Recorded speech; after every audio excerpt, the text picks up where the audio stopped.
నీలో చాలా టాలెంట్స్ ఉన్నాయి కదా, ఒక మంచి డైలాగ్తో స్టార్ట్ చేద్దాం. ఎవరిని నీ ఇష్టం, నీకే ఫ్రీడమ్ ఇచ్చా, నీకు నచ్చిన వాళ్ళని ఇమిటేట్ చేసి స్టార్ట్ చేయి. ఇమిటేట్ అంటే కొంచెం కష్టమే. ఏం కాదు, నీకు అది ఈజీయేగా. లాస్ట్ టైం ఇదివరకు ఇలాగే కొన్ని ట్రై చేశాను, దాని తర్వాత బయట రాళ్ళు పుచ్చుకుని జనాలు రెడీగా కూర్చున్నారు. ఈసారి ఎవరు కొట్టకుండా ఉండే పూచి నాది. నువ్వు ఇక్కడే ఉంటావమ్మా, నేను చెన్నై వెళ్తాను, అక్కడికి కూడా వస్తున్నారు. బట్ ఓకే, నువ్వు అడిగావు కాబట్టి. అందరికీ తెలిసిన విషయం ఏంటంటే నేను బాలకృష్ణ గారికి పెద్ద ఫ్యాన్ని. అండ్ ఆయన డబ్ స్మాష్ కూడా బాగా చాలా పాపులర్ అయింది. సో ఆయన డైలాగ్తోనే స్టార్ట్ చేస్తే బెటర్ ఏమో కదా. బెస్ట్. ఓకే, నాకు అంత బాగా రాదు, ఐల్ ట్రై. ఫ్లూటో జేకాబోదో ఊదో సేబాబోదో కాదో. మాడ్యులేషన్ కూడా వదలకుండా అసలు సూపర్ సూపర్ స్టార్ట్. బాలకృష్ణ గారి డైలాగ్ చెప్పి సూపర్ ఎనర్జీ తెచ్చావు. ఆయన ఎనర్జీ ఇంటర్వ్యూ మొత్తం కంటిన్యూ అవుతుంది, అది నాకు గ్యారంటీ ఉంది. డైలాగ్ చెప్పావు కాబట్టి నీ హిట్ సాంగ్ పాడేసి. బాలకృష్ణ గారి డబ్ స్మాష్ అయిన తర్వాతే ఆయనకు పాడాను నేను. ఆడియో రిలీజ్ ఫంక్షన్కి రానని చెప్పావా? ఎందుకు? భయం వేసింది. అంటే నీ డబ్ స్మాష్ ఎఫెక్ట్ కొడుతుందని ఏమైనా భయం వేసిందా? అవును, డౌట్ వచ్చింది. ఎందుకంటే బాలకృష్ణ గారి ఫ్యాన్స్ చాలా మంది చూసారు డబ్ స్మాష్. సో వాళ్ళు షేర్లు కూడా చేశారు, వాళ్ళు చాలా మంది షేర్ చేశారు. సో ఎవరైనా హట్ అయ్యారేమో అని నాకు కరెక్ట్గా ఆడియో రిలీజ్ వెళ్ళిన టైంకి భయం స్టార్ట్ అయింది. అమ్మో, ఆయన దాకా రీచ్ అయిందేమో, ఆయన చూసి ఏమంటారో, ఆ పిల్ల నేను పట్టుకురండి అంటే ఇంకా నా పరిస్థితి ఏంటి అని చాలా టెన్షన్ పడ్డాను. తమనన్నా నేను రాను అంటే పర్లే ఏమవ్వదు పదా అని అన్నాడు.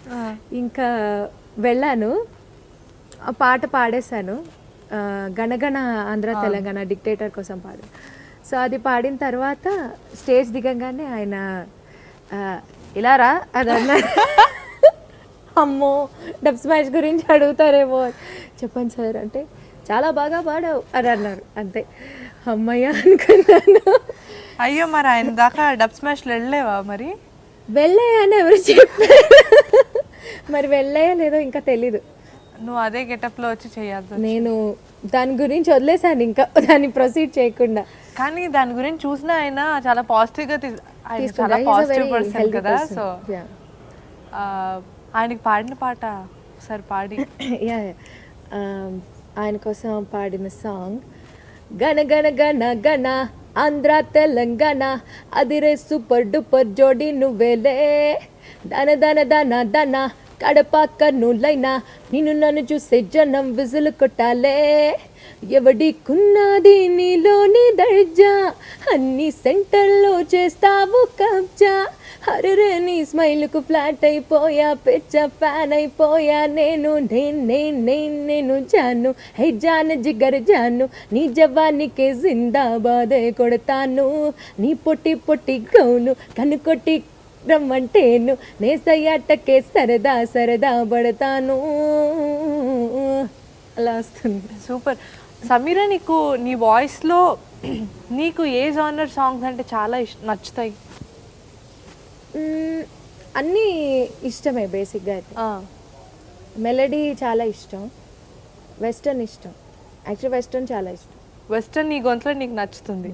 కానీ నీ వాయిస్లో ఆల్మోస్ట్ నువ్వు టైటిల్ ట్రాక్స్ పాడుతున్నావు ఈ మధ్యకాలంలో. అంటే టైటిల్ అంటే సూపర్ పవర్ ప్యాక్డ్ ఉండే పాటలు.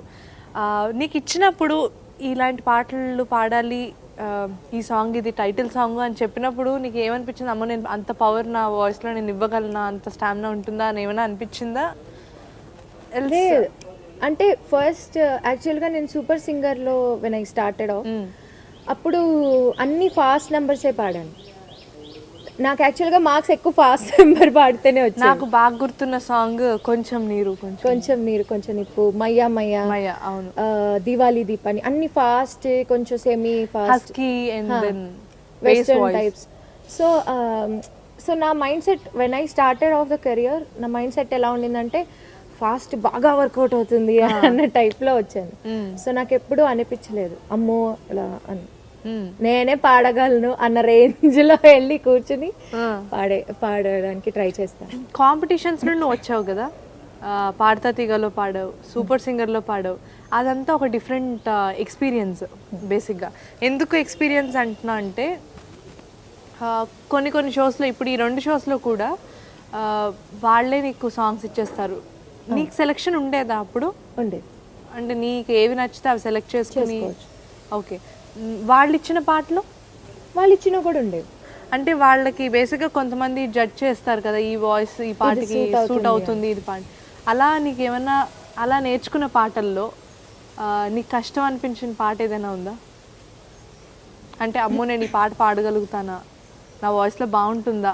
అప్పట్లో మనకి జడ్జ్మెంట్ తెలియదు కదా, బికాజ్ యు ఆర్ గ్రోయింగ్. అప్పట్లో అలా అనిపించిన పాట ఏదైనా ఉందా?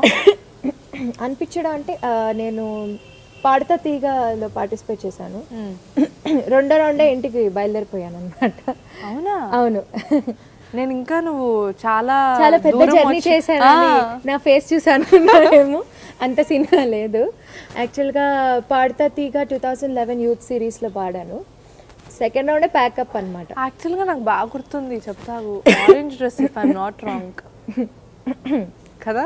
నువ్వు డ్రెస్ గుర్తు పెట్టుకున్నంత బాగా నా ఎలిమినేషన్ గుర్తుపెట్టు. ఎలిమినేషన్లో నాకు బాగా గుర్తున్నది ఏంటంటే, సార్ యాక్చువల్లీ అది కోరస్ వెనకాల వస్తుంది కానీ వీళ్ళు బీజియం ముందే పాడేశారు, అందుకు నేను కన్ఫ్యూజ్ అయిపోయాను. బాగా చెప్పు, బాగా అబ్జర్వ్ చేశావు కదా. అదే నా ఎలిమినేషన్ రౌండ్. అదేం పాట? అది నాద్ బద్రీనాథ్. కరెక్ట్. అది కష్టం అనిపించింది నాకు, ఎందుకంటే అది డ్యూయట్ అనమాట. ఫస్ట్ ఆఫ్ ఆల్ అది బ్రెత్ మేనేజ్మెంట్ కష్టం. అండ్ ఇంకోటి ఏంటంటే అప్పుడు నాకు సమ్ థ్రోట్ ప్రాబ్లం వచ్చింది. 1 year, 1 whole year I was suffering.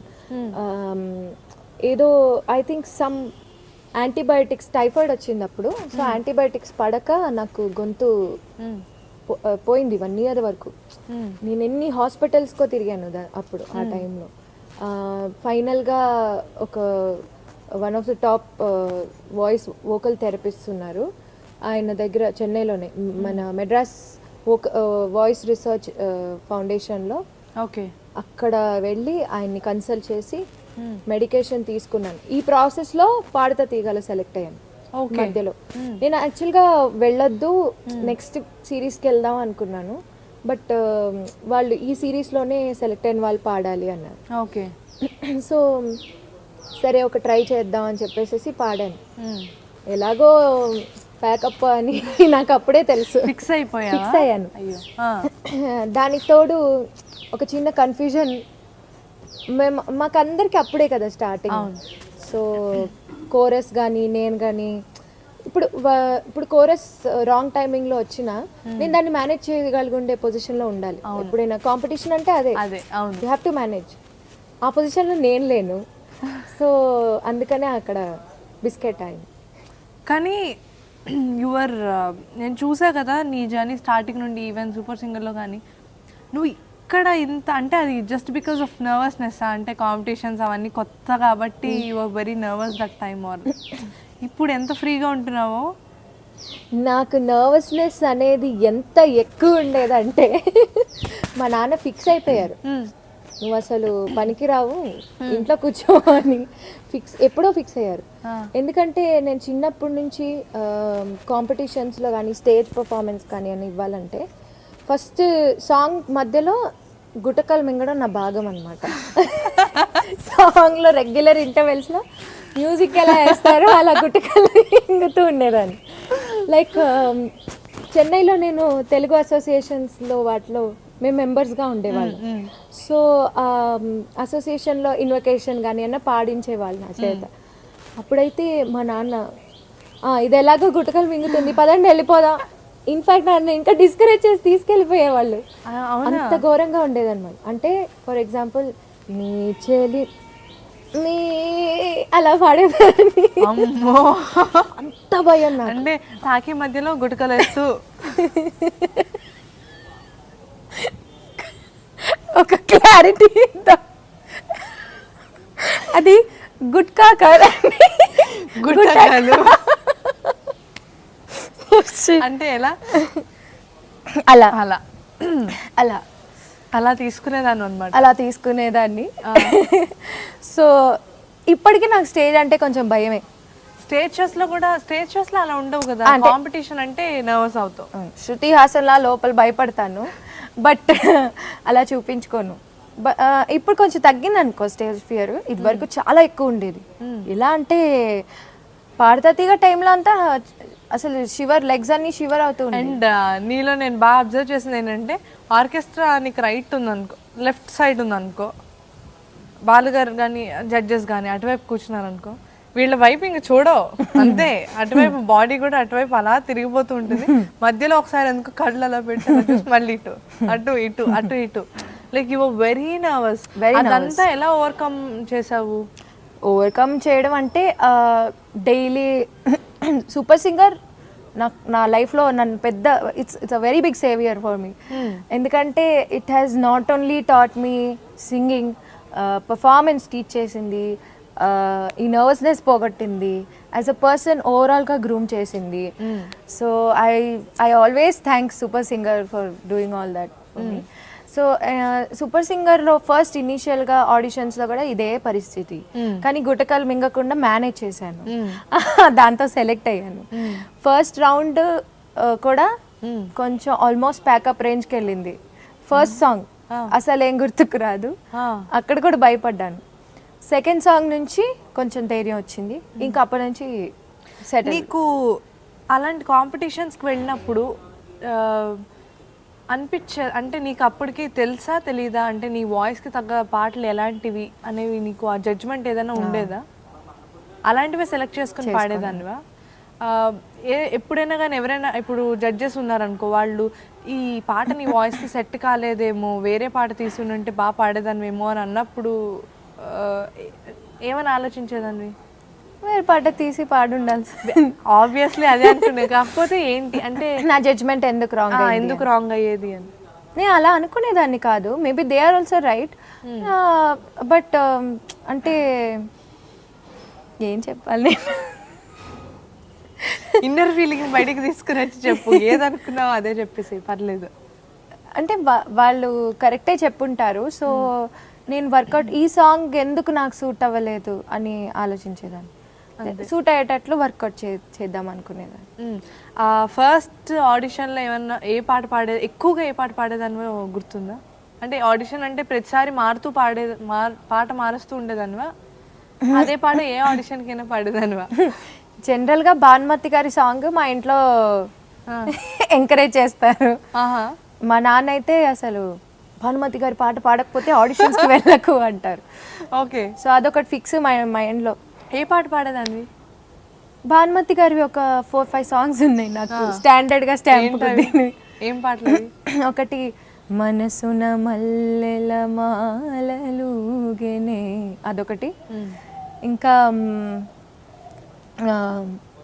ఈ పాట జనరల్గా చాలామంది వినుండరు, నీవేరా నా మదిలో, అదొకటి. శరణం నీ దివ్య చరణం నీ నామెంతో మధురం, అదొకటి. ఇంకా భానుమతి గారి మెయిన్ సాంగ్ ఏదో నేను మిస్ అవుతున్నా, నేనే రాజు. ఆహా, కాంపిటీషన్స్కి అయినా ఆడిషన్స్కి అది కొంచెం కాంప్లికేటెడ్ సాంగ్ అది. ఇంకా ఇలా ఒక దేవదాస్ ఒక సాంగ్ ఉంది, అది కూడా పాడేదాన్ని. పిలచిన బిగువటరా, అదొకటి. ఇలా ఇవన్నీ పాడుతూ ఉండేదాన్ని. ఈరోజు మీ నాన్నగారు ఇంటర్వ్యూ చూసి కూడా ఫుల్ హ్యాపీ అవుతారు. నేను పాడించడానికి రీజన్ కూడా అదే. నువ్వు అది చెప్పావు, నేను పాడడానికి రీజన్ కూడా అదే. పంచులు స్టార్ట్ చేసావా? వెరీ గుడ్, చూద్దాం.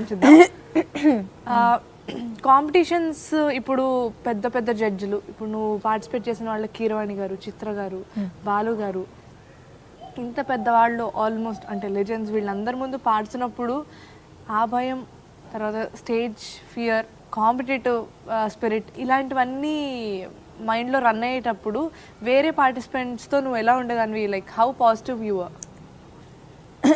అంటే స్టేజ్ వరకే, స్టేజ్ మెట్లు ఉంటాయి కదా, మెట్ల వరకు కూడా ఫ్రీగానే ఉంటాను. లాస్ట్ మెట్టు ఎక్కి కూర్చున్నప్పుడు ఆ పర్ఫార్మెన్స్ ప్లేస్కి వెళ్ళినప్పుడే నాకు భయం స్టార్ట్ అవుతుంది. లేనప్పుడు చాలా ఫ్రీగా ఉంటాను. అండ్ కాంపిటీషన్ ముందర ప్రిపరేషన్ 100 సార్లు పాడుకొని ఇలా అవేం చెయ్యను, చేసేదాన్ని కాదు. చాలా హ్యాపీగా అందరం కలిసి ఎంజాయ్ చేస్తూ ఉండేవాళ్ళం. నాకు తగ్గ గ్యాంగ్నే చూస్ చేసుకొని వాళ్ళు ఈ కాంపిటేటివ్ స్పిరిట్లోంచి కొంచెం బయట ఉండే వాళ్ళని అలా చూస్ చేసుకునేదాన్ని. అంటే ఎలా అంటే I have to do it అనేది మైండ్లో ఉండేది. బట్ ఇదే లైఫ్ అండ్ డెత్ అవ్వకూడదు, సో లెట్స్ బీ కొంచెం చిల్ చేద్దాం and we have to try our best అన్నట్లే ఉండేదాన్ని. అంతేగాని ఓ షిట్ ఓ గాడ్ ఇలా పెట్టేసుకొని అంత అస్సలు వర్కౌట్ వచ్చేసింది, నాకు రాలేదు, అస్సలు వర్కౌటే అవ్వదు నాకైతే.